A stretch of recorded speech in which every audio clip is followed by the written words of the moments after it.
نو ډیر صفات داسې دي چې انسانانو کې هغه کم دي، لیکن دا د الله پاک احسان دی چې انسان له الله پاک اوچت مقام ورکړی دی.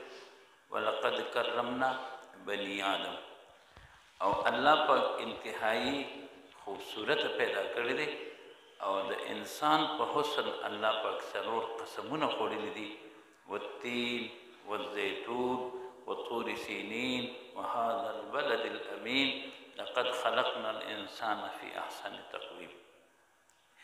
الله پاک نه غواړي چې زما دا بنده قابل د جهنم وګرځي.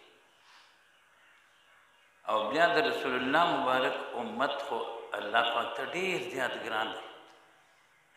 کنتم خیر امت، الله پاک داسې اولو فرمایل چې انتم خیر امت، چې تاسو بهتر امت یې.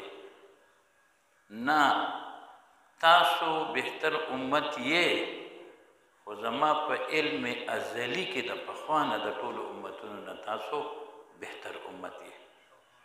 او بیا چونکې عمرونه کم دي، اعمار امتی ما بین 60 الی 70، رسول الله مبارک فرمایي زما د امت عمرونه به د 80 نه واله د او 1 کال پورې، او کم خلک وي چې د هغې عمر به د دې نه هغه زیات شي.